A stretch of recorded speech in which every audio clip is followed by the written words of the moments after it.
Hey everybody, welcome to the Pro Wrestling Power Podcast this week. Wednesday night edition. We're going to talk about NXT and AEW. Talk about what these shows did in front of the empty arenas, see how they handle the situation, and this is Shane Wildcat Parsons covering NXT. I was excited about this. Usually I don't have all the extra time to go and watch NXT. There's so much wrestling content on right now. It's a really good time to be a wrestling fan. But I was really excited because NXT is usually like in-ring performance and storylines and everything WWE's best show. But everything's a little bit different right now because of Corona and the situation with the empty arenas and just trying to figure out what to do with programming and keeping workers safe and fans safe and all this. The show opened with the majority of the show was a fantastic promo highlight segment of Ciampa and Gargano. It talks about the journey they took together in NXT and how they did a tryout match against each other and were told no, and then were actually able, because of the Cruiserweight Championship, to get themselves in to NXT, and I'm just glad how that worked out for them. And the time they worked as solo stars, and then getting together as DIY, and how I forgot just how many classic matches these guys have been in. So it was really good reminding us how long they've been there. They're cornerstones of NXT. And there's a match they have a match coming up. It was one I was already invested in. But just seeing those two go back and forth and talk about their friendship and just all the stuff that they've done together and how the championships kind of tore apart their friendship and everything. It was really good storytelling. The promos seem heartfelt. I mean, it's something WWE does really well is get you hyped and sell stories, and they have such great marketing departments when they put these packages together. And then we get a promo putting over Finn Balor. He goes through some of the history of what he's done and explains kind of his journey. He came to NXT and he's the best wrestler in the world. And then he went to the main roster and had his chance for the title. He wins it, he gets hurt, he loses his passion. He fights Brock Lesnar and gets it back, and he just wants to go back to being the best wrestler in the world, so he goes back to NXT. And it was another well done segment. He's had a bunch of great matches too, and it's easy to forget with so many people on the different rosters they have, just how much actual talent this company has. And we really hadn't got much of an explanation as to why he decided to go back to NXT, so I'm glad that they decided to do this. And then we get a promo package, another one, and it's showing the journey of Rhea Ripley, their NXT champion, women's champion right now, and it puts over the match that she has with Charlotte Flair. And, it talks about her journey, how she's this young 20-year-old, and how she went and won in NXT UK and comes back and beat Shayna Baszler, and she challenged Flair after Charlotte won the Women's Royal Rumble. And then the show ends and I'm like, wait, I thought I was watching a wrestling show. Where's the wrestling? Was I watching a commercial for a pay-per-view?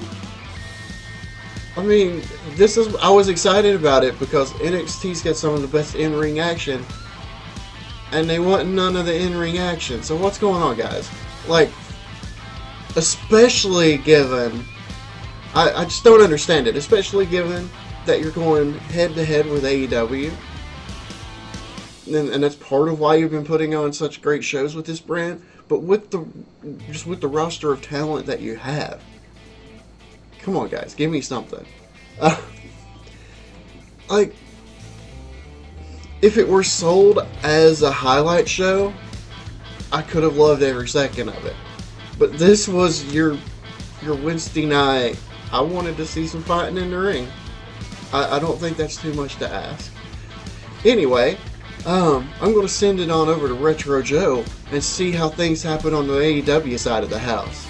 So guys, please, if you like what we do, give us a like and subscribe. But without further ado, let's get on over to Retro Joe. Wow, the stinger! Timmy, I'm from the Dream Come True Fantasy Foundation. You ready to wrestle? You bet! Mom! Dad, it's really him! Hold on! Now I'm ready.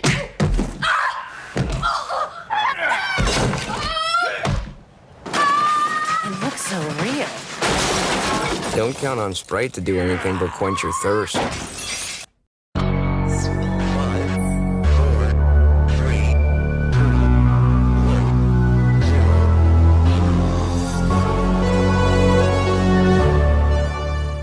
Hey guys, welcome back to the Pro Wrestling Power Podcast. I am your co-host Retro Joe with your review of tonight's AEW Dynamite from Daly's Place in Jacksonville, Florida. What did we learn from this first edition of an empty arena Dynamite edition? We learned that AEW can do it so much better than WWE, and my co-host Mr. Wildcat has agreed. So, what do they do different? They had fans. No, they didn't have me or you there. They had MJF and Shawn Spears and all the backstage wrestlers out in the fans, just out being fans, man, just cheering. It was awesome. It was great. They did it so much better, and they offered actual matches. Can you believe that? Actual matches, not replays of things we've already seen, and not like, a million promos. They actually had wrestling, and that's what you gotta do. So I want to start it out, and I'm going to go over every little notes that I took on this. The show opened with an awesome Cody cold open promo. Really good. He was really captivating. Really put the nail on the head of what's going on in the world today. And basically said, screw it. I know it's quiet here, but let's put on a great freaking show. And as I said before, we have MJF and Shawn Spears were betting on matches. That was freaking hilarious. One of the best parts of Dynamite. And they had the wrestlers in the audience. So, moving quickly along. Match 1 of the night. We have the Lucha Brothers versus the Best Friends. It was an okay match. You could definitely tell, like, some of these matches I can't rate as high because obviously the pop in the crowd is going to affect the in-ring energy. It's just a little weird seeing it with nobody there, but seeing a match is seeing a match, WWE better learn something. And don't copy. I know you're going to see it now and you're going to copy them. So this next week on Raw, I bet you they try to copy what AEW did. Because AEW nailed it on the head. It was a decent match, nothing crazy. Orange Cassidy interfered at one point and jumped off the side of the ramp there into them, and it was pretty funny. The Lucha Brothers will take the win, though, via the pile driver combination. So, that's pretty much all I have to say on this match, but we also had a promo afterwards with the Best Friends challenging Death Triangle to a parking lot match next week in Jacksonville. That might be interesting, because you know what? There's never fans in those like outside arena parking things. Not really. So yeah, they're learning to work with what they got. It's a good idea. I gave this match rating a 5 years out of 10. Match number 2 was a fatal 4-way match with Penelope Ford versus Riho versus Statlander versus Hikaru Shida. This match I rated a little bit better because there was more action going on, a lot more spots being hit. Riho kept taking out Kip Sabian because I don't know what's going on with that. She and Penelope Ford don't really like each other, and Kip's been trying to interfere all the time. And like I explained on Dark this morning, actually, she did the same thing on this one. She kept taking Kip Sabian out. It was an overall fun match. There was a Statlander botch though. I have to say, I thought maybe before when I was talking about Chris Statlander that maybe it was the other wrestler. No, it's Chris. She's botching moves. there was a combo chain they were doing that got botched, and I was like, oh god. It was a, how can I explain it? It was like they were supposed to do, what was supposed to be set up was a triple hurricanrana from each girl onto her. She botched the very first one. And then she tried to sell it after we saw the botch, which looked really stupid. So yeah, you can't do that. I can't like miss you completely and then you go, ah! You know, it just doesn't work. I'm sorry. Hikaru Shida will take this match with a win via the running knee strike. I gave this match rating a 6 years out of 10. Now, something else happened afterwards. Colt Cabana's in the crowd, you know, cheering and being awesome and stuff. And he says something to Penelope Ford, and Kip runs over and he's like, hey, why are you talking to my woman? And he's like, hey man, I'm just talking. And then he tries to like, Kip tries to like, you know, stick his chest out type of thing. And then Colt smacks him like, it was so funny. He just did a little pop, you heard it too, it was a nice little pop on the face. That part was pretty funny, I like that. Colt Cabana, you're awesome, dude. Match number 3 of the night, we have Butcher and Blade versus Jurassic Express. This one was probably the best match of the night. Imagine that, Jurassic Express getting a really good match again. The best parts of this match where MJF were betting and screaming at Blade and the Butcher. He was trying to pay him off. He was offering him cash and stuff to, you know, try to win this match and work harder. But yeah, no, it didn't work out too much for him. That part was pretty friggin' hilarious.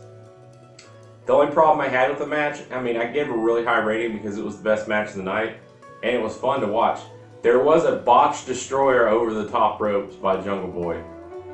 I've never really seen like a destroyer where you start and then go over the ropes into the floor. That would have looked amazing. I've never seen it before. It must be really hard to do if he botched it because he's a really good wrestler. Yeah, he was trying to do something interesting, I think, for us at home, and it really didn't work out. But hey, it happens sometimes. You know, you can't do every super amazing move all the time. Jurassic Express will take the win via pile drive stunner combination. Yeah, it looked pretty good. I called it that. They didn't really name the move too much, but that's what I named it. It looked like a pile driver by Luchasaurus, and then it was like a reverse pile driver into like a Stone Cold Stunner. I don't know. Pile drive stunner. I don't know. Reverse pile drive stunner, I'll just say. Yeah, they took the win. I gave this match rating at 8 years out of 10. So afterwards, there's a promo with SCU calling out the Dark Order. That's right, folks. This is the moment we've been waiting for. We've been wondering, who's it going to be? Matt Hardy, Raven, Jim Cornette, all these people. Who's it going to be? So yeah, I kind of saw this coming a little bit, even though I really wanted Matt Hardy to be the leader. So Christopher Roberts, before I say that, Christopher Roberts came out and he was, you know, yelling at, hey, you know, I told you there's no leader, there's no Dark Order. Yes, there is. And the Dark Order leader is Brody Lee. Now, who's Brody Lee, you say? Y'all know Brody Lee. It's freaking Luke Harper from WWE. We knew he was already going to sign. We knew this was going to happen. We just don't know what role he played. Is he going to be a good leader of the Exalted One? I don't know. Honestly, when I think about it now after I watched the show, I would say that it kind of is a good choice to not make Matt Hardy the leader because Matt Hardy is such a super over character, you know, in the ring, but I don't know. Dark Order's not really. I think it would hurt his career to lead the Dark Order. Will he lead him in the future? I don't know. I can't say. But anyways, yeah, they came out, you know, he did the promo there and it's Brody Lee. And lights went off for a second and they turn around, he's there, beats down SCU. Done. So there you go. The Exalted One is Brody Lee as of this moment. It might be at work. Honestly, I've been talking with Wildcat, it might be work. Who knows? It might be Matt Hardy still, who knows? But we'll get to that part at the end of this. Match for the night was a 6-man tag match with Santana Ortiz, Jake Hager versus Cody Madden, Adam Page. This was also a really good match, and I kind of gave it the same rating as the last one. It was a great overall effort by everyone to close out the show with such a good match. The only issues were in it. I mean, there weren't issues. It was good. It was a good story. Cody was isolated throughout this thing. He could not get a tag to save his life in this whole match. But it worked out eventually. Eventually, he did get the tag. I mean, it didn't work out in the end, but we'll get to that in a minute. Hangman Adam Page and Matt did work it out during the match. They kind of dropped their little grievances and stuff. Go back to their being elite characters. But overall, even though they tried really, really hard, there was just too much going on for them to take. And Santana of the Inner Circle took the win via a simple roll-up. Yeah, no finisher really, just a simple roll-up. But still, great freaking match. I gave this match a 8 years out of 10. Now here's the moment. The moment we've all been waiting for. Yes, we were waiting for the Exalted One, but this was the icing on the cake for this whole Empty Arena show. So we have the Inner Circle celebrating at the end of this match. Talking trash. Chris Jericho talking to Brandy, knocking her down. Sammy pulling his shirt up, saying he's a Spanish god. All this funny stuff. Them talking trash about the Elite not having enough characters for the Blood and Guts competition, 5 versus 4 or whatever. They've got the upper hand, blah blah blah. Yeah. So then Matt takes the mic and he says, "Hey, we're not outnumbered, Chris. We made a phone call to an old friend, called in a favor." And that's when you hear it. Buzzing goes through the speakers. You can hear it, all the mics are picking up the buzzing sound. The buzzing of Vanguard 1 as it lands in the middle of the ring. Yes, that's right, Vanguard 1. Somebody who knows drone. And then we hear it up in the rafters. Small little tones of the piano start to play.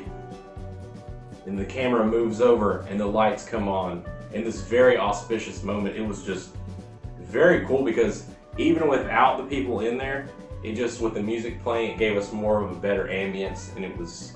Now, if the people been there, it'd been awesome pop, but you see him, arms stretched. Who is it? Freaking Matt Hardy. We knew he was coming to AEW. I knew he wasn't going to re-sign to WWE. But yeah, it was great. He was there, points Inner Circle, throws a delete, and yeah, that was the end of AEW Dynamite. So, sorry Raw and SmackDown last week and NXT this week, which didn't have no wrestling. Y'all, you dropped the ball, and AEW kind of whipped your butts this week. But anyways, that's all for tonight.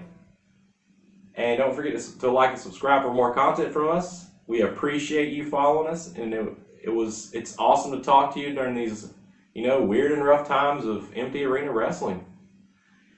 Anyways, y'all have a good night, and keep it retro.